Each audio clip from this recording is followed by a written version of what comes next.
नमस्कार, सगरमाथा प्राइम समाचारमा स्वागत छ। म केशव शर्मा। नमस्कार, म प्रसन्न ढुङ्गाना। सगरमाथा प्राइम समाचार सुरु गरौँ अहिलेसम्मका प्रमुख समाचारबाट।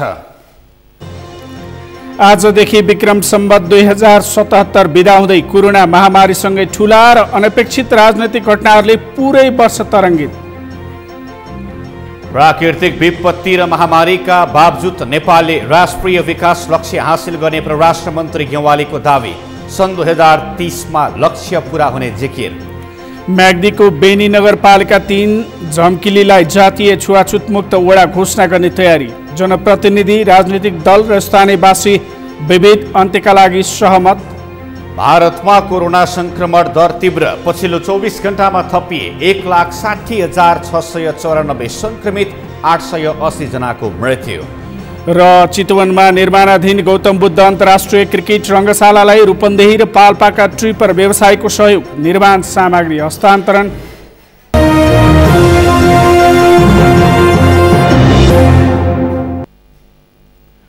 सगरमाथा प्राइम समाचार अब विस्तारमा। वर्ष 2077 आजबाट सकिँदैछ। नेपालको राजनीतिमा वर्ष 2077 उतार चढाव पूर्ण रूपमा सकिएको छ। नेपालको राजनीतिमा पछिल्लो दशककै सबैभन्दा ठूला राजनीतिक घटनाक्रम यसै वर्ष भए। 3 वर्ष अघि एकीकरण भएको नेपाल कम्युनिस्ट पार्टी नेकपाको अवसानसँगै प्रतिनिधि सभा विघटन र पुनर्स्थापना समेत वर्ष 2077मै भए। 2077मा प्रमुख प्रतिपक्षी दल नेपाली कङ्ग्रेस पनि पार्टीको 14औं महाधिवेशन गर्न असफल देखियो। त्यसबाहेक कोरोना महामारीको प्रभावले वर्ष 2077लाई तनावग्रस्त बनायो। समग्रमा नेपालको राजनीतिक सरकार सञ्चालन गरिरहेको दल नेकपाकै वरिपरि घुमिरह्यो। अमृतराज काफ्लेको रिपोर्ट। 3 वर्ष अघि पार्टी एकीकरण गरेका नेपालका दुई ठूला दल नेकपा एमाले र माओवादी केन्द्र मिलेर बनेको दलमा वर्ष 2077मा विवाद उत्कर्षमा पुग्यो। जुन विवाद अन्ततः दुई दल फरक हुने अवस्था अहिले बनिसकेको छ। त्यसबाहेक वर्ष 2077मा मधेस केन्द्रित दल एकीकृत भएर एउटै दलका रूपमा अघि बढेका छन् भने भूमिगत राजनीति गरेको विप्लव नेतृत्वको नेकपा भने शान्तिपूर्ण राजनीतिमा आएको छ। तर एमाले भित्रको विवादले भने उग्र रूप लिन थालेको छ। प्रमुख प्रतिपक्ष दल नेपाली काङ्ग्रेसमा समेत महाधिवेशनको छटारो चलिरह्यो। त्यसकै संकेत स्वरूप काङ्ग्रेसभित्र समेत सार्वजनिक रूपमा नेताहरूको बीचमा आरोप प्रत्यारोप अहिले पनि जारी छ। समग्रमा नेपालको संविधान जारी भएपछिको सबैभन्दा कठिन परिस्थितिमा अहिले नेपालको राजनीतिले गति लिएको छ। 3 वर्ष अघि एकीकरण भएका दुई दल नेकपा एमाले र माओवादी केन्द्रका बीचको एकीकरणले पूर्णता नपाइसकेकै बीचमा सरकार र पार्टीको नेतृत्वको भागबण्डाका विषयमा विवाद चलेका बेला वर्षको सुरुमै अर्थात् 2077 वैशाख 8 गते सरकारले दल विभाजन सहज हुने अध्यादेश जारी गरेपछि त्यसको प्रभाव नेकपामा समेत पर्यो। जुन अध्यादेश जारी गरेको 3 दिनमै फिर्ता समेत सरकारले लिनुपर्ने अवस्थाको निर्माण भयो। सरकारले जारी गरेको अध्यादेशकै असर स्वरूप राष्ट्रिय जनता पार्टी र समाजवादी पार्टीका बीचमा एकीकरणको घोषणा भयो। सरकारले अध्यादेश जारी गरेपछि मध्यरातमा पार्टी जोगाउन एकीकरण पत्रमा सहमति भएको थियो। जुन सहमति पत्रमा राजपाका नेताहरू राजकिशोर यादव र अनिल झाले हस्ताक्षर भने गरेनन्। असार 28 गते निर्वाचन आयोगबाट जसपा एकीकरणको प्रमाण पत्र समेत पायो। सरकारले अध्यादेश जारी गरेपछि वैशाख 17 गते नेकपा सचिवालय बैठक बोलाइयो। तर सचिवालय बैठकसम्म 6 सदस्यीय भैँसे पार्टी गठबन्धनको पक्षमा र 3 सदस्य प्रधानमन्त्री एवं अध्यक्ष केपी शर्मा ओलीको पक्षमा उभिए। उक्त बैठकमा बहुमत सदस्यले ओलीलाई प्रधानमन्त्री वा पार्टी अध्यक्ष मध्ये एउटा पदबाट पहिलो पटक राजीनामा दिन भन्यो। प्रधानमन्त्रीको राजीनामा माग्ने औपचारिक निर्णय गरेपछि प्रधानमन्त्री केपी शर्मा ओलीले आफूलाई भारतको इसारामा हटाइन लागेको भनेर सार्वजनिक रूपमा वक्तव्यबाजी गरेपछि भने नेकपाको राजनीति थप तरङ्गित बन्यो। त्यही बीचमा सरकारले नेपालको नयाँ राजनीतिक नक्सा जारी गर्ने निर्णय गर्दै नयाँ नक्सा समेत संसदबाटै पारित भयो। 77 को असारमा पहिलो पटक बसेको नेकपाको स्थायी कमिटी बैठकमै प्रधानमन्त्रीको राजीनामा माग्ने अनि अर्को सरकार बनाउनु पर्ने मागले पनि नेकपा भित्र विवादको श्रृङ्खला चलिरह्यो। नेकपा विवाद चलिरहेको बेला प्रधानमन्त्रीले पुस 5 2077मा प्रतिनिधि सभा भङ्ग गरेपछि भने नेपालको राजनीतिले कुन बाटो लिन्छ भन्नेमै ध्यान केन्द्रित भयो। सरकारले संसद विघटन गरेपछि अहिलेको व्यवस्था विरोधीहरूले आफ्ना गतिविधि अघि बढाउन थाले। विवादका बीचमा कार्तिक 5 गते मध्यरातमा प्रधानमन्त्री केपी शर्मा ओलीलाई भेट्नका लागि भारतीय गुप्तचर संस्था र प्रमुख काठमाडौँमा आएको समाचार सार्वजनिक भएपछि अर्को दिनदेखि त्यसले झन बढी राजनीति तरङ्गित बन्यो। नेकपाभित्र विवाद चलिरहेका बेला कार्तिक 28 गते नेकपा सचिवालयमा प्रधानमन्त्री विरुद्ध 19 पेज लामो प्रतिवेदन अध्यक्ष प्रचण्डले पेश गरे। जुन प्रतिवेदनले नेकपा विवाद झन उग्र बन्ने अवस्था बन्यो। पुस 5 गते सरकारले प्रतिनिधि सभा भङ्ग गरेपछि भने सरकार एक्लो बन्यो। त्यही बीचमा सरकारी निर्णयको विरुद्धमा सर्वोच्चमा रिट दायर भए। पुस 8 गते 12वटा रिट निवेदनमाथि प्रधान न्यायाधीश चोलेन्द्र शमशेर जबराले प्रारम्भिक सुनवाई गर्दै संवैधानिक इजलासबाट मुद्दा किनारा लगाउने निर्णय गरे। अनि निरन्तर सुनवाई गर्दै सर्वोच्च फागुन 11 2077 मा प्रतिनिधि सभाको बैठक 13 दिनभित्र बोलाउन फैसला गर्यो। अनि त्यसको समर्थनमा देशव्यापी खुसियाली मनाइयो।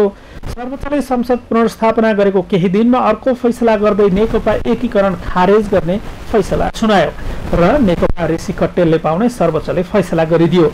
सर्वोच्चको फैसलापछि फागुन 24 2077 मा प्रचण्ड नेपाल समूहको अन्तिम बैठक अहिलेको माओवादी केन्द्रको हेड क्वार्टरमा बस्यो। जुन बैठकपछि माधव कुमार नेपाल र झलनाथ खनाल एमालेमै फर्कने निर्णय गर्दै त्यहाँबाट विदा भए। तर त्यो मुद्दा अप्राकृतिक भएको भन्दै चैत 17 2077 मा माओवादी केन्द्रका अध्यक्ष प्रचण्डले दिएको पुनरावलोकनको मुद्दा सर्वोच्चद्वारा स्वीकार भएपछि एमाले र माओवादी केन्द्र औपचारिक रूपमा दुईवटा दल बनिसकेका छन्। त्यसबाहेक सर्वोच्चको फैसलापछि अस्तित्वमा आएको नेकपा एमाले भित्र अहिले पनि विवाद जारी छ। अध्यक्ष केपी शर्मा ओलीले वरिष्ठ नेता माधव कुमार नेपाल सहितका 4 जना नेताहरू घनश्याम भूषाल, सुरेन्द्र पाण्डे र भीम रावललाई 6 महिनाका लागि निलम्बन गरे।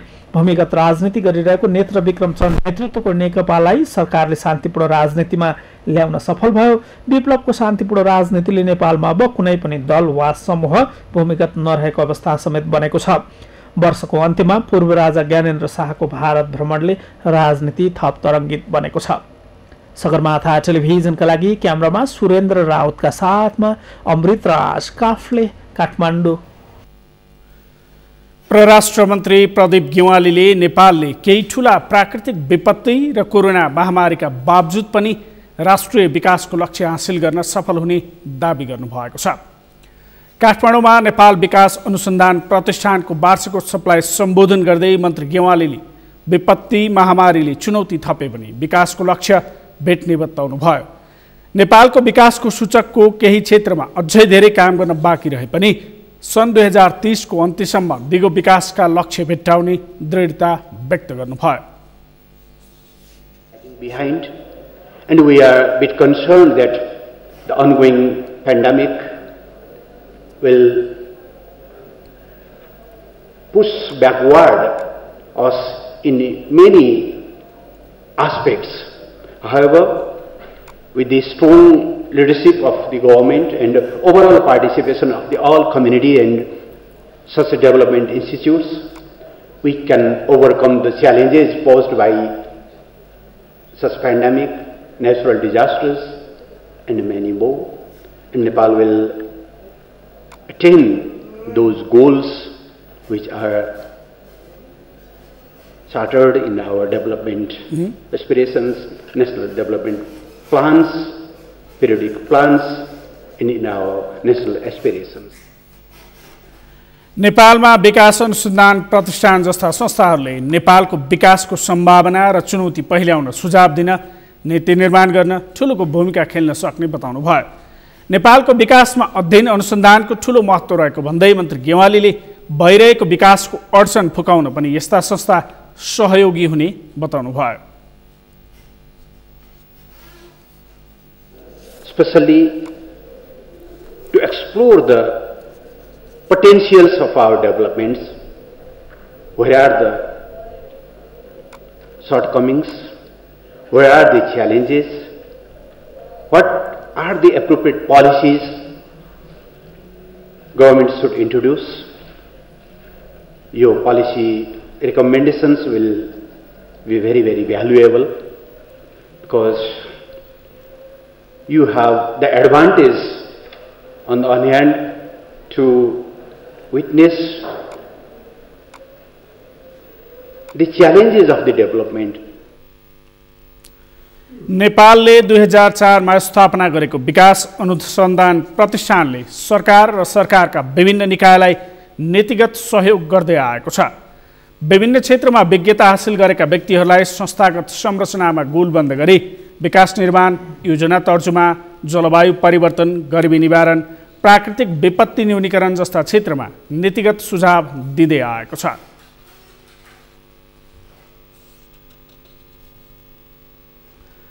सञ्चार तथा सूचना प्रविधि मन्त्री पार्वत गुरुङले नयाँ वर्ष 2078 सालको शुभकामना व्यक्त गर्नुभएको छ।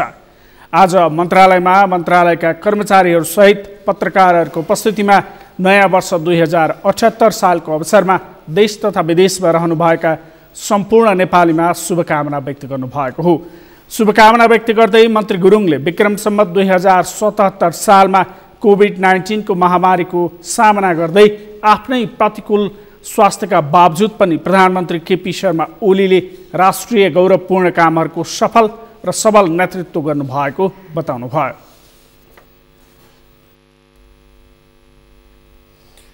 अर्थमन्त्री विष्णुप्रसाद पौडेलले बजेट निर्माणका आधारभूत सिद्धान्तहरूलाई आत्मसात गरेर अनुशासित बजेट ल्याउने तयारी गरिरहेको बताउनु भएको छ।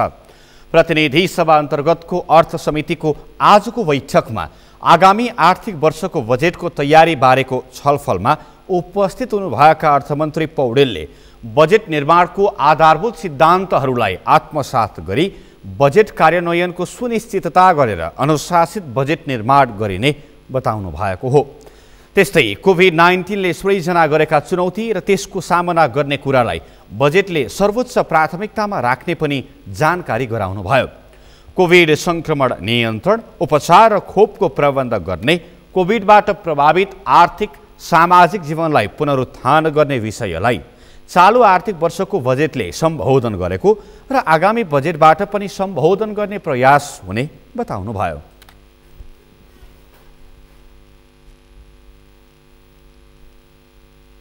विषय हुन्छ र त्यसै त्यो सँगसँगै कोभिडको कारणले नेपाली अर्थतन्त्रका जुन विधामा जुन क्षेत्रमा त्यसले प्रभाव पारेको छ त्यसलाई पुनरुत्थान गर्ने प्रश्न चाहिँ हाम्रो आगामी बजेटको सर्वाधिक प्राथमिकताको विषय हुन्छ भन्ने मलाई लाग्दछ। त्यस हिसाबले नै हामीले सोचिरहेका छौँ।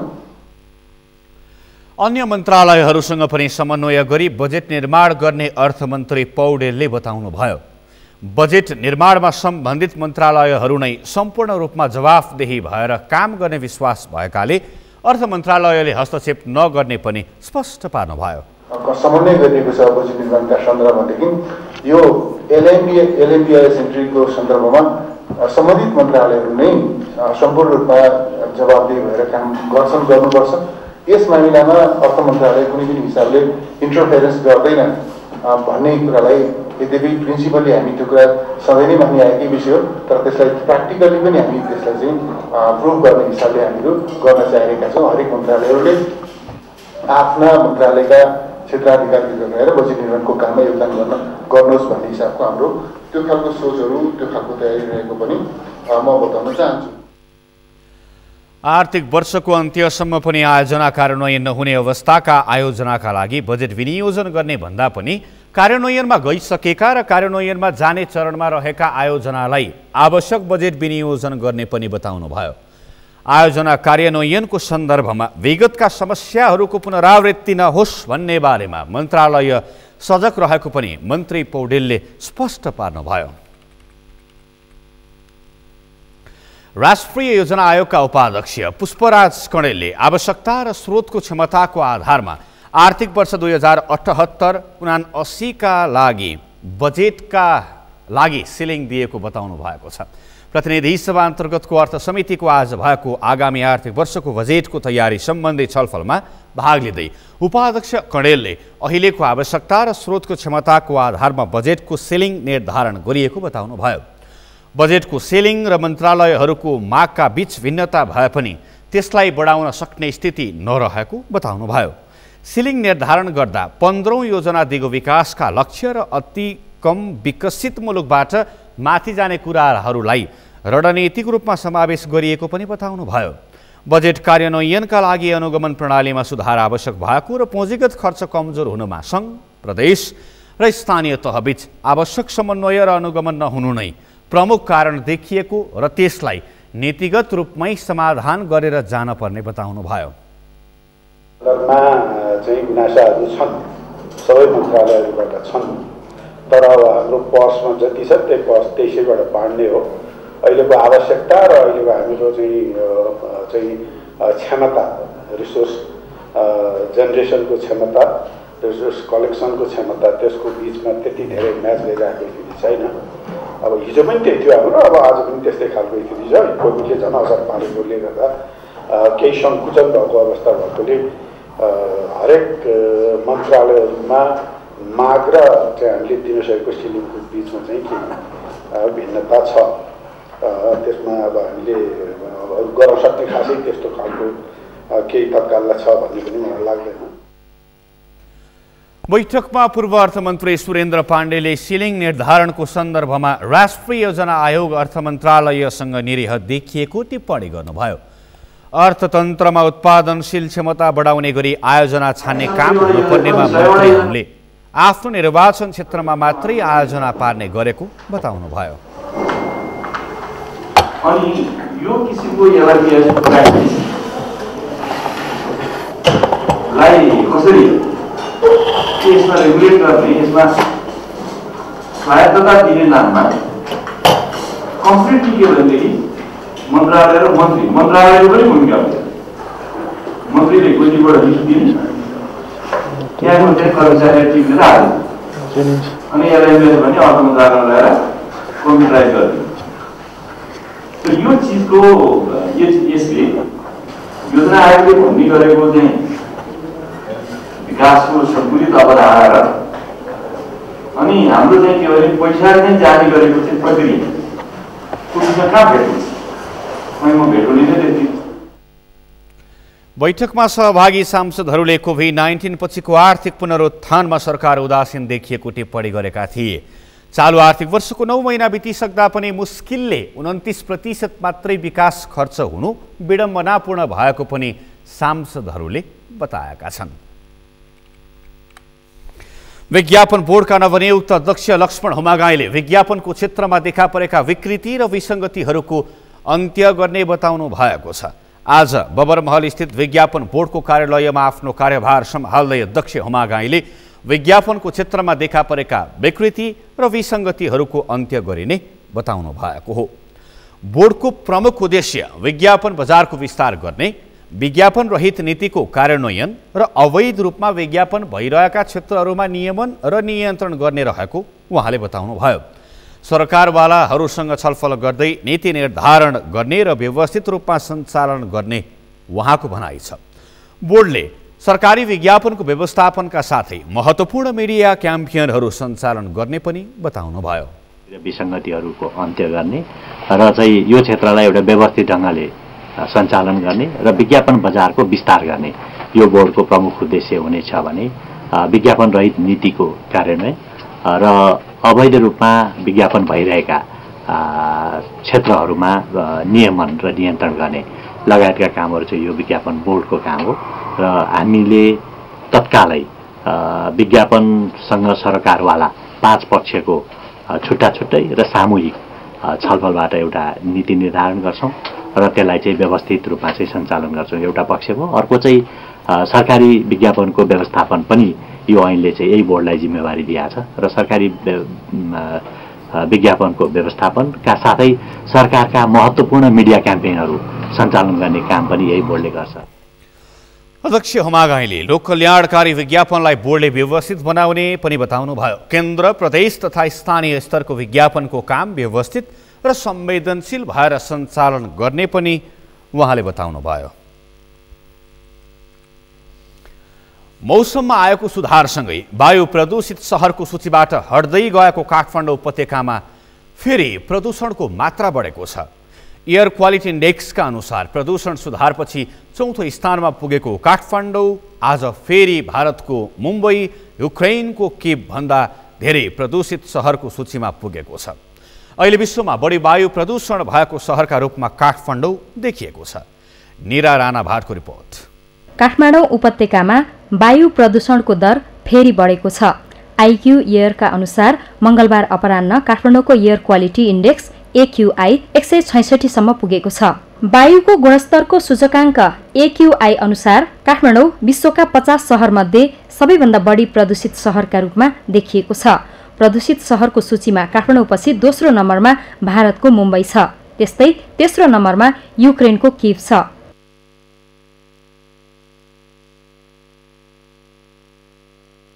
भारत र नेपालका विभिन्न स्थानमा लागेको डढेलो तथा अन्य वायु प्रदूषणका कारण यस्तो अवस्था आएको हो। काठमाडौँ उपत्यकामा यातायातका साधन वायु प्रदूषणका मुख्य स्रोत हुन्। सडकको धुलो अर्को स्रोत हो। डढेलो, फोहोर र कृषिजन्य अवशेष बाल्दाको धुवाँ, इँटा भट्टा, घरभित्र दाउरा र गुइठाबाट निस्कने धुवाकै कारण अहिलेको अवस्था आएको जानकारहरू बताउँछन्। अब अहिलेको समस्या भनेको चाहिँ हामीले चाहिँ नासाको रिसोर्सहरूबाट हेऱ्यौँ, आइक्युआरकै तपाईँले भन्नुभयो त्यसमा हेऱ्यौँ र अन्य स्रोतहरूबाट पनि हेऱ्यौँ भने चाहिँ अहिलेको समस्या भनेको डढेलोको समस्या।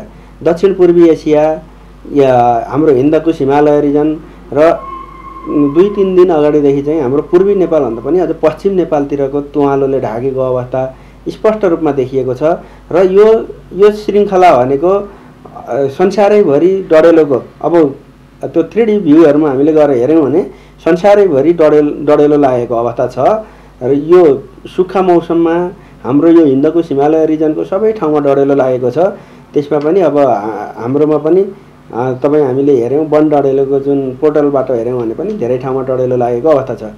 वायु प्रदूषणका कारण फोक्सोको क्यान्सर, हृदयरोग, दम, निमोनिया, मस्तिष्कघात, कम तौल वा समय नपुग्दै बच्चा जन्मने जस्ता समस्या हुन्छन्। वायु प्रदूषणपछि मानव स्वास्थ्यमा गम्भीर असर पर्ने भएकाले सचेत रहन विज्ञको सुझाव छ।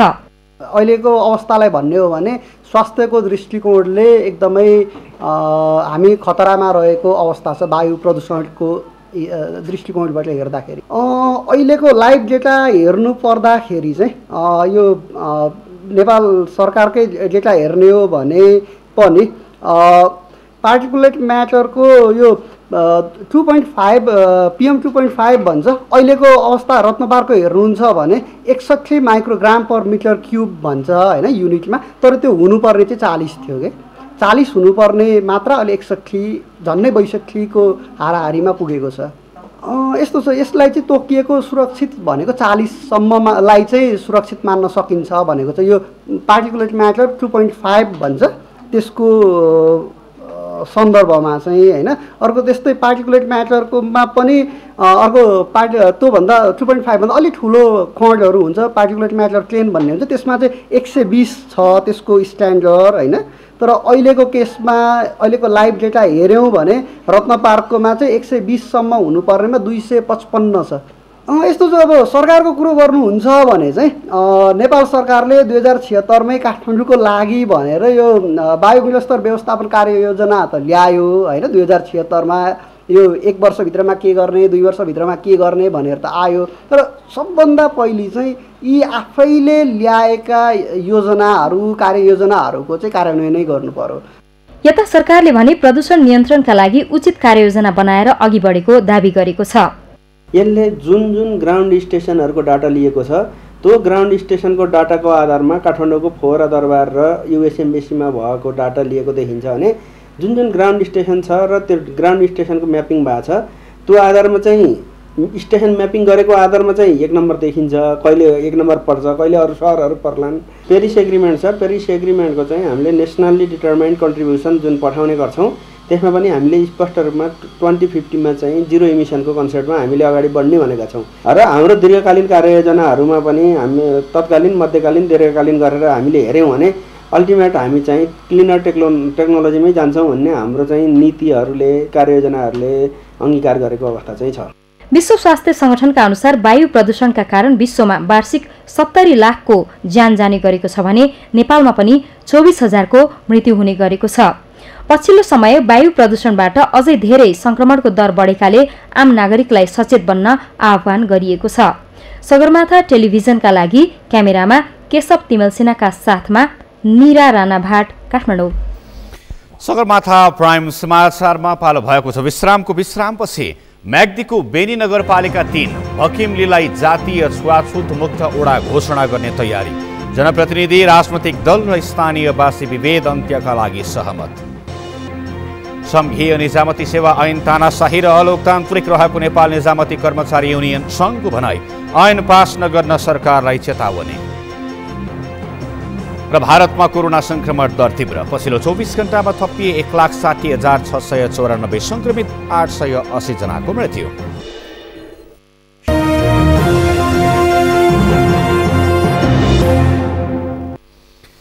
विश्रामपछि सगरमाथा प्राइम समाचारमा पुनः स्वागत छ। अब बाँकी समाचार। म्याग्दीको बेनी नगरपालिका 3 भक्किमलीलाई जातीय छुवाछुत मुक्त ओडा घोषणा गर्ने तयारी भएको छ। दलित र गैर दलित समुदाय बीच हुने विभेद हटाएर छुवाछुत मुक्त ओडा बनाउन लागि हो। म्याग्दीबाट सन्तोष गौतमको रिपोर्ट। प्रगतिशील दलित मञ्चले ओडा र नगरपालिका कार्यालयसँगको सहकार्यमा छिट्टै सहभोज कार्यक्रम आयोजना गरेर जातीय छुवाछुत मुक्त ओडा घोषणा गर्ने निर्णय गरेका छन्। ओडाका जनप्रतिनिधि, राजनैतिक दल, विद्यालयका प्रधानाध्यापक, युवा क्लब, आमा समूह र टोल सुधार समितिका प्रतिनिधिहरूबीच भक्कमिलीमा जातीय छुवाछुतको अवस्था, यसको कारण र समाधानका उपायका विषयमा छलफल भएको थियो। मञ्चले जातीय विभेदको अन्त्यका लागि ओडा कार्यालयले पछिल्लो 3 वर्ष यता विभिन्न सचेतनामूलक कार्यक्रम सञ्चालन गरेको थियो। तपाईहरुले चाहेनन् भने तर यसको लागि मैले फेरि दोहोऱ्याएँ, यसको लागि सबभन्दा बढी मेहनत गर्नुपर्ने, बढी तपाईहरु सजग हुनुपर्ने, बोल्नेमा, हिँड्नेमा, डुल्नेमा, साथी बनाउनेमा, मित्र बनाउनेमा, हैन, अरूलाई सम्झाउनेमा, नजिक दिनेमा कुरामा तपाईहरुले चाहिँ प्रयत्न गर्नुभयो भने यो कुरा सम्भव छ। मैले गर्ने प्रयत्न के भन्दाखेरि यो कुरालाई यो ठाउँमा चाहिँ कसरी जाला भनेर मैले हरेक अरु वार्डमा रियल भन्छु, अरु वार्डमा त दलितको भनेर बजेट कुनै कोही छुट्टा मैले जस्तो लाग्दैन मलाई। चेतनाको विकास र छुवाछुत गर्नेलाई कारबाही हुने कानुन बनेपछि नागरिक सचेत भएको, सार्वजनिक स्थानमा हुने जातीय भेदभाव धेरै घटेको, धार्मिक स्थलहरूमा पनि सबै समुदायले पूजाआजा गर्न थालेका छन्। पहिलो चरणमा दलित बीच हुने जातीय विभेद हटाइएको थियो। दलित समुदायले व्यक्तिगत घरायसी र वातावरण सरसफाइमा सुधार गरेका छन्। अब हाम्रो विद्यालयको सन्दर्भमा भन्दाखेरि तपाईको हामी मलाई लाग्छ म 15 वर्ष यहाँ प्रभाव भएर काम गरेँ। लगभग 12 वर्ष हामीले चाहिँ यो 10 कक्षाको बच्चाहरूलाई हामी होस्टेल राख्छौँ। त्यहाँ अधिकांश दलित बच्चाहरू नै हुन्छन्। मलाई लाग्छ 60 जना देखि 55 सम्म ती बच्चाहरूमा 15 देखि 20 जना चाहिँ हाम्रो दलित बच्चाहरू हुन्छन्। त्यस्तो चाहिँ असमानता हामी अहिलेसम्म त्यो भएको छैन। सिनो मरेको पशु बहिष्कार गरेका भक्किमलीका दलित समुदायले खानपान, बोलीचाली, संस्कार र सरसफाइमा ध्यान दिन थालेपछि आफूहरूमाथि हुने व्यवहारमा सकारात्मक परिवर्तन आएको बताएका छन्। भोज भतेरमा एउटै भान्सा बनाउन थालेका छन्। गैर दलितको घरमा खाएको भाँडा आफै माझ्न पर्ने अवस्था हटेको छ। बलिघरे प्रथा छाडेर व्यावसायिक सिलाइ कटाई व्यवसाय गर्न थालेका छन्। विद्यालयमा सञ्चालित दिवा खाजा कार्यक्रमले दलित र गैर दलित समुदायका बालबालिका बीच हुने छुवाछुतको दूरी घटाएको छ। अर्म, पर्म र हुड्डा जस्ता परम्परागत सामाजिक कृषि कार्यमा सबै समुदाय मिलेर संलग्न भएका छन्। सबै अन्त्य भयो भन्ने त म भन्न सक्दिनँ। छोटो छोटो कुरामा हामीलाई कहीँ हिँड्दा उड्दा मलाई त दमै होस्, त दलित होस्, अलि उस्तो उस्तो भनेर मलाई कसैले पनि भन्नुभएको छैन। यो त एउटा यो ओडाको यो जनप्रतिनिधि हो भनेर नि हो कि कसो हो। सबै टोल टोल बस्ती बस्तीमा दलितको घर दैलोमा हामी पुग्यौँ र हामीले स्कुलमा पनि शिक्षक, विद्यार्थी सबैलाई राखेर हामीले प्रशिक्षण अर्थात् कार्यक्रमको विषयमा हामीले कार्यक्रमहरू सञ्चालन गरेका थियौँ र सबै सरहरूलाई, सबै विद्यार्थीलाई अवगत नै छ। संविधान र कानुनले कुनै पनि किसिमका विभेदलाई निषेध गरे पनि नेपाली समाजमा व्यवहारिक हिसाबले अझै पनि जातीय छुवाछुतको समस्या जीवितै छ।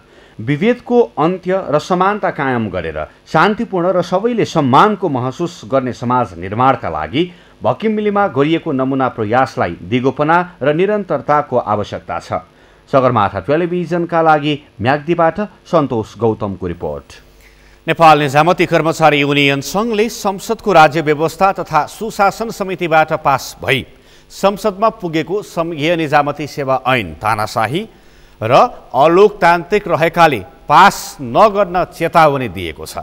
आज नेपाल निजामती कर्मचारी युनियन सङ्घको राष्ट्रिय भेला तथा विधान अधिवेशन 2077बाट पारित काठमाडौँ घोषणा पत्रका बारेमा जानकारी दिन आयोजित पत्रकार सम्मेलनमा युनियनका अध्यक्ष गोपाल प्रसाद पोखरेलले सङ्घीय निजामती सेवा ऐन लोकतन्त्र विरोधी रहेको बताउनुभयो। ऐनले संविधानलाई नै उल्लङ्घन गरेको तथा कर्मचारीहरूको सेवा सुविधा, वृद्धि विकास लगायतका विषयमा अलोकतान्त्रिक तवरले तानाशाही व्यवस्था कायम गरिएको भन्दै सो ऐन पास भए कर्मचारीहरू आन्दोलनमा उत्रिने बताउनुभयो। राष्ट्रिय भेलाले ऐनको विरुद्धमा देशव्यापी रूपमा हस्ताक्षर अभियान सञ्चालन गर्ने निर्णय पनि गरेको छ।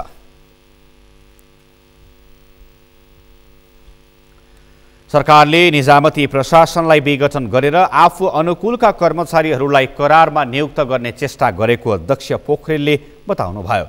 नेपाल निजामती कर्मचारी युनियन सङ्घका उपाध्यक्ष उत्तम कुमार कटुवालले संघीय निजामती सेवा ऐनले ट्रेड युनियनको अधिकारलाई हनन गरेको पनि बताउनु भएको छ।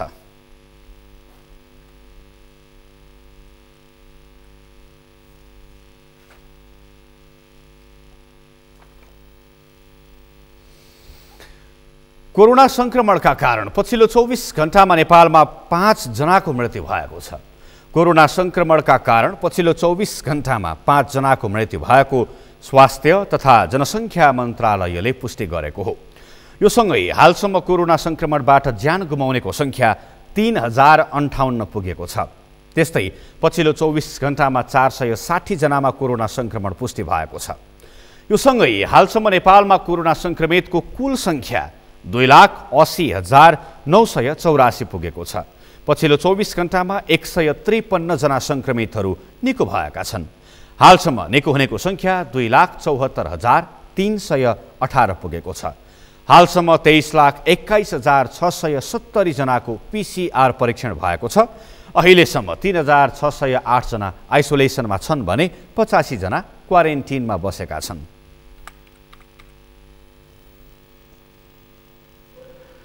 वीरगञ्जमा 2 साता यता कोरोना संक्रमणको सङ्ख्या बढ्दै गएपछि फेरि त्रास बढेको छ। 2 साता यता नारायणी अस्पतालमा गरिएको परीक्षणमा करिब 135 जनामा कोरोना संक्रमण भेटिएको छ। संक्रमित मध्ये 2 जनाको उपचारको क्रममा आज बिहान मृत्यु भएपछि नगरवासीमा त्रास छाएको छ। 135 जना संक्रमित मध्ये 14 जनालाई मात्र नारायणी अस्पतालको आइसोलेसन वार्डमा राखेर उपचार गर्ने काम भइरहेको थियो, जसमध्ये 5 जना उपचार पश्चात घर फर्किसकेका छन्। अस्पतालमा उपचाररत 9 जना संक्रमित मध्ये 2 जनाको आज बिहान मृत्यु भएको हो। संक्रमणबाट ज्यान गुमाउनेमा बाराको जितपुर सिमरा उपमहानगरपालिका 9 छता पिपराका 37 वर्षीय युवक र वीरगञ्ज महानगरपालिका 3 छपकैयाका 62 वर्षीय पुरुष रहेको अस्पतालका covid coordinator doctor Saroj Roshan दासले बताउनुभयो। पोजिटिभ आएको छ 135 जनामा हामीले अहिलेसम्म टोटल 14 जनाले भर्ना गरेका छौँ, जुनमा 5 जनालाई हामी डिस्चार्ज गरिसकेछौँ। अनि बाँकीको 9 जनामा चाहिँ 2 जनाको डेथ भएको छ आज बिहान। अनि रिमेनिङ 7 जना चाहिँ अहिले उपचाररत छन् हाम्रो कोभिड आइसियुमा। उहाँहरूको अहिले अवस्था चाहिँ सबजना हाई फ्लो अक्सिजनमा हुनुहुन्छ अहिले, अनि हाई फ्लो अक्सिजनमै सेचुरेसन मेन्टेन गर्दै हुनुहुन्छ। आज बिहान एकजना पेसेन्ट चाहिँ 3:30 बजे बिहान डेथ हुनुभएको थियो। उहाँ चाहिँ छाता पिप्रा 9 बाराको हुन्छ, 37 वर्षको पुरुष। उहाँको चाहिँ ट्राभल हिस्ट्री थियो, इन्डियाबाट आउनुभएको ट्राभल हिस्ट्री थियो, हैदराबादबाट आउनुभएको भोलिभन्दा 2 दिन अगाडि। अनि त्यसपछि उहाँ चाहिँ 4 दिनदेखि एडभान्स हस्पिटलमै उपचाररत हुनुहुन्थ्यो। त्यसपछि 2 दिन अगाडि चाहिँ उहाँको पोजिटिभ आयो, त्यसपछि हाम्रोमा भर्ना हुनुभएको थियो। अनि अर्को पेसेन्ट चाहिँ 62 वर्षको पुरुष हुनुहुन्छ। उहाँलाई चाहिँ प्रेसरको रोग पनि थियो। अनि उहाँको पनि 8 दिन अगाडि इन्डियाबाट दिल्लीबाट आउनुभएको थियो। अनि उहाँलाई पनि सास फेर्नहरू अप्ठ्यारो भएको थियो, न्युमोनियाको फिचर्सहरू थियो। अनि उहाँको डेट चाहिँ आज बिहान 8:20 भएको थियो। अहिले पर्सा जिल्लाभरिको कोभिड संक्रमितलाई नारायणी अस्पतालमा उपचार भइरहेको छ। विद्यालयका प्रधानाध्यापक सहित 8 जना शिक्षकमा कोरोना संक्रमण पुष्टि भएपछि बुटवल स्थित कालिका मान विज्ञान मावि बन्द गरिएको छ। नेपालमा दोस्रो लहरको कोरोना भाइरस संक्रमणको प्रवेश गरेसँगै सिधै समुदाय स्तरमा पुगेकाले विद्यालय, शिक्षक र विद्यार्थीहरू संक्रमणको उच्च जोखिममा रहेको भन्दै विद्यालय बन्द गरिएको हो। रूपन्देहीमा हालसम्म एउटै विद्यालयमा यति धेरै सङ्ख्यामा संक्रमित भेटिएको यो पहिलो पटक हो। करिब 8000 विद्यार्थी अध्ययनरत रहेको विद्यालयमा आफूसहित शिक्षक साथीहरू कोरोना संक्रमणमा परेपछि विद्यार्थीलाई सङ्क्रमणबाट जोगाउन विद्यालय बन्द गरिएको विद्यालयका प्रधानाध्यापक विष्णुहरि गेवालीले बताउनुभयो। लमजुङको बेसीसहर नगरपालिका 8 दनाई फाँटमा रहेको बेसीसहर हार्डवेयर पसलमा आगलागी भएको छ। बेसीसहर 10 बाँसखेतका गङ्गाबहादुर थापाको पसलमा गए राति 10:30 बजेतिर आगो लागेको प्रहरीले जनाएको छ। आगलागीको खबर आउनासाथ जिल्ला प्रहरी कार्यालय लमजुङका इन्सपेक्टर ओमप्रकाश पुनको नेतृत्वमा 35 जनाको टोली र सशस्त्र प्रहरीको असै प्रेम भुजेलको नेतृत्वमा 14 जनाको टोली घटनास्थल पुगेको थियो। घटनास्थलमा दमकल 1 घण्टापछि 11:30 बजे मात्र पुगेको स्थानीय डोलराज विष्टले जानकारी दिनुभयो।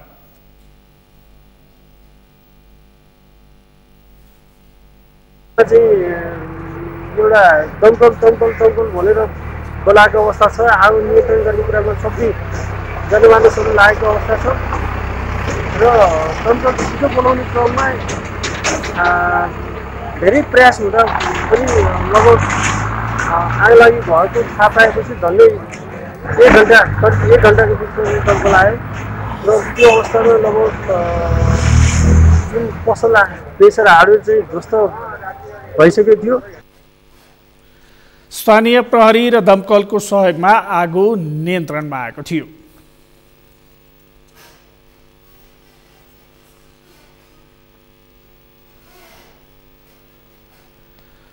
कैलालीको कैलारी गाउँपालिका वडा नम्बर 7 को मोहना नदी पारी हौसलपुर गाउँ छ। नेपालको गाउँ भए पनि उनीहरू पूर्ण रूपमा भारतमै निर्भर छन्। नदी पारी 28 घरधुरी रहेको हौसलपुर गाउँ नेपाली प्रशासनको नजरमा गुमनाम जस्तै छ। कैलालीबाट दिनेश बिष्टको रिपोर्ट। भारतको दुदुवा नेसनल पार्कसँग जोडिएको छ हौसलपुर गाउँ। मोहना पारीको नेपालको करिब 40-50 हेक्टर क्षेत्रफलमा रहेको यो कुनाको बस्ती वर्षौंदेखि गुमनाम जस्तै छ। नेपाल भारतको सिमानामा बग्ने मोहना पारीको हौसलपुर कैलाली गाउँपालिका वडा नम्बर 7 मा पर्छ। यहाँ बस्ने 28 घर परिवार थारूको नेपाल सम्बन्ध सरकारी कामकाजसँग मात्रै जोडिएको छ। अझ भन्नुपर्दा नेपाली नागरिकता बनाउनका लागि मात्रै जिल्ला सदरमुकाम धनगढी पुग्छन्। भारतीय बस्तीसँग ऐँचो पैँचोको सम्बन्ध जोडिएको छ। भारतको बेलापुर सुवा बस्तीसँग यो गाउँ साँध खेतको आली मात्रै छ। अब त यहाँ छैन त के गर्ने हो। कहिले बजार त त्यहाँ दूर पर्यो, बजार नगिजो पनि छैन। कहिले इन्डिया पनि जानु पर्छ यहाँबाट। अब यहाँ हुनु पर्दैन त नजिक हुन्थ्यो त। बाटो पनि राम्रो छैन। त्यही त्यहाँ नेपालमा जानु सक्दैनौँ। यहाँ इन्डियामा जानुपर्छ हामीलाई सामान किन्न खरिद्न। त्यही काम पनि परेर इन्डिया पनि जान्छन्। त्यहाँ बाटो पनि राम्रो छैन। उनीहरूको गाउँदेखि सहरको सम्बन्ध भारत नै हो। त्यसैले उनीहरूले चलाउने सवारी साधनदेखि खेत जोत्ने ट्र्याक्टरसम्म भारतीय नम्बर प्लेटका छन्। उब्जेको अनाज बिक्री र दैनिक उपभोग्य वस्तुको किनमेल पनि भारतीय बजारमै हुन्छ। सबै कामका लागि भारतकै निर्भर रहेका उनीहरू नेपाल सरकारको उपस्थितिसँगै नदीमा पुल र पक्की सडक बनिदिए नेपालप्रतिको माया बढ्ने बताउँछन्। और कोई बाहर गए इंडिया फिर काम करते हैं और से बाहर गए, बाहर से आके फिर गाँव में खेती करना। और कभी वहाँ अगर यहाँ खेती कम बा और बाहर ना गए छे तब तो हमरे तो भूखे मुँह जाए। थोड़े पैसा नाना तब तो खा परिवार पालाव अपन। विगतमा सरकारी निकायको कुनै उपस्थिति नभएको हौसलपुरमा स्थानीय तहमा जनप्रतिनिधि आइसकेपछि केही विकासका काम सुरु भएका छन्। केही महिना अघि मात्रै हौसलपुर गाउँमा बत्ती बलेको छ। यस्तै स्थानीय तहबाट उपलब्ध हुने सेवामा उनीहरूको पहुँच बढाइरहेको समेत जनप्रतिनिधिले दाबी गरेका छन्। त्यसपछि हामीले जनप्रतिनिधि भएर आउँदाखेरि यो बस्तीलाई ग्राभेल र कैलाली गाउँपालिकाले एउटा यस्तै उत्पीडनमा उपेक्षितमा राज्यबाट उपेक्षित भएको बस्तीलाई एउटा विशेष अनुदान कार्यक्रम सञ्चालन गरेर हामी यो ठाउँलाई सशक्त ढङ्गले अगाडि बढाउनु पर्छ भन्ने मूल्य मान्यताका साथ अगाडि कार्यक्रमहरू लगिरहेछ। विगतबाटै भारतीय झैँ बसेका हौसलपुरवासीले स्थानीय तह आइसकेपछि नेपाली भएको अनुभूति गरिरहे पनि अन्य विकासका काम सबै शून्य जस्तै छन्। यसकारण नदीमा पुलको काम चाँडो गर्न आवश्यक छ। सगरमाथा टेलिभिजनका लागि कैलालीबाट दिनेश विष्टको रिपोर्ट। सगरमाथा प्राइम समाचारमा पालो भएको छ विश्रामपछि। भारतमा कोरोना संक्रमण दर तीव्र, पछिल्लो 24 घण्टामा थपिए 1,60,694 संक्रमित। र चितवनमा निर्माणाधीन गौतम बुद्ध अन्तर्राष्ट्रिय क्रिकेट रङ्गशालालाई रूपन्देही र पाल्पाका ट्रिप र व्यवसायको सहयोग निर्माण सामग्री हस्तान्तरण।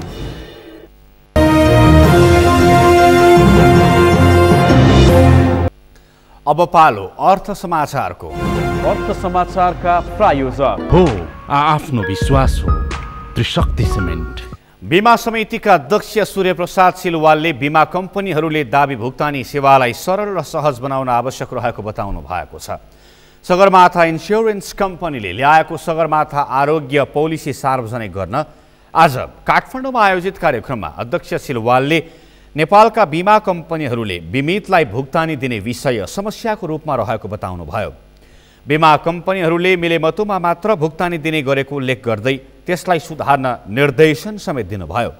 मिलेमतो हुने बिमितले समयभन्दा अगाडि नै भुक्तानी पाउने तर मिलेमतो नभए भुक्तानी पाउनै नसक्ने अवस्थाको अन्त्य हुनुपर्ने बताउनुभयो। त्यस्तै रेट कटिङ र उधारो बिमा पनि बीमा कम्पनीहरूमा देखा परेको अर्को ठूलो समस्याका रूपमा रहेको उहाँले बताउनुभयो। निर्धारण गरिदिसकेपछि रेट कटिङको समस्या ठुलो तपाईँको चाहिँ समस्याको रूपमा चाहिँ निर्जन बिमा देखिएको छ। अब समिति बसेर दर निर्धारण गरिसकेपछि त्यो दरभन्दा तल गएर चाहिने कसैले पनि कारोबार गर्नुहुन्न भनेर ऐनको व्यवस्था त्यसलाई चाहिने मलाई थाहा छैन, नबुझेर हो नजानेर हो। अब 25 वर्ष पुरानो कम्पनीले पनि बुझ्दैन भने अब कहिले 5 वर्ष पहिले के बुझ्ला।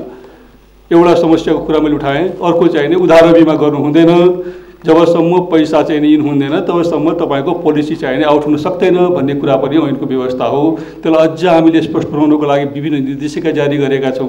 हामीले यहाँहरूलाई पढ्न दिएका छौँ। हामी यहाँसँग अन्तर्क्रियामा बस्दा हामीले भनिरहेछौँ। यो कुरोलाई पनि मलाई लाग्छ अन्डरमाइन गरिए जस्तो छ होइन। अब मैले अघि पनि भने नयाँ वर्षले हामी सबैलाई सद्बुद्धि दियोस्। मलाई लाग्छ छैन यी सबै कम्पनीको हकमा मैले यसको मात्रै कुरा गरेँ होइन, सबै कम्पनीलाई मैले भनिरहेको। र त्यस्तो ठुलो समस्या भनेको चाहिँ नि भुक्तानीको समस्या, मिलोमतोको समस्या। रेट कटिङ, उधारो बिमा र भुक्तानीमा मिलेमतो लगायतका समस्यालाई सुधार नगर्दासम्म बिमा क्षेत्रको विकास सम्भव नभएको पनि अध्यक्ष सिलवालले बताउनुभयो। जतिसुकै नयाँ बिमा योजना ल्याए पनि यी समस्यालाई समाधान नगरेसम्म बिमा बजारको विस्तार हुन नसक्ने पनि उहाँले बताउनुभयो।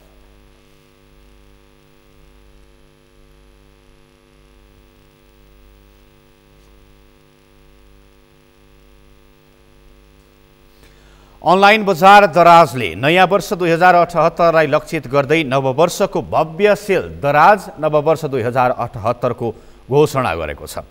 यो योजनामा दराजले आफ्ना ग्राहकलाई आश्चर्यजनक डिल सहित रमाइलो अफरको अनलाइन भुक्तानीमा विशेष छुटको व्यवस्था गरेको छ।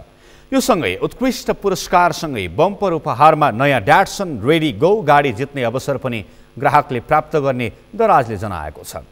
दराज नववर्ष 2078 को योजना 2077 को चैत 29 बाटै सुरु भएको छ। अब पालो खेल समाचारको।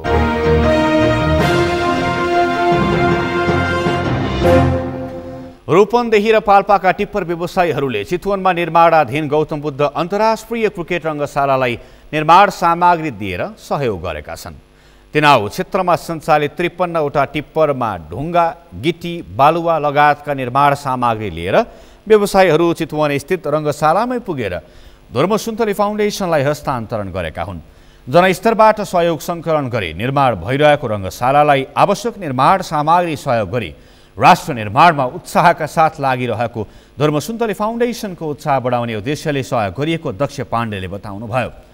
निर्माण सामग्री हस्तान्तरणपछि टिप्पर व्यवसायी र चालकहरूलाई स्वागत तथा सम्मान गर्दै धर्मसुन्तली फाउन्डेसनका अध्यक्ष एवं चर्चित कलाकार सीताराम कटेल धुरुमुसले जनस्तरबाट निर्माण गर्न लागि अन्तर्राष्ट्रिय क्रिकेट रङ्गशाला राष्ट्रको गौरव रहेको बताउनुभयो।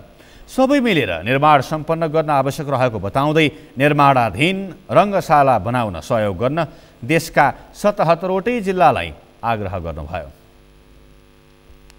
गर्न सकिन्छ। त्यसैले सम्पूर्ण जिल्लावासीहरूलाई 77वटै जिल्लालाई म अपिल गर्न चाहन्छु, सबैजना मिलेर बनाऊ, देशको रङ्गशाला बनाऊ, राष्ट्रको रङ्गशाला बनाऊ, जनताको रङ्गशाला बनाऊ र यो धुर्मु सुन्तलीको रङ्गशाला अथवा धुर्मु सुन्तली फाउन्डेसनको रङ्गशाला होइन, यो राष्ट्रको रङ्गशाला हो, सबैको रङ्गशाला हो, हाम्रो रङ्गशाला हो।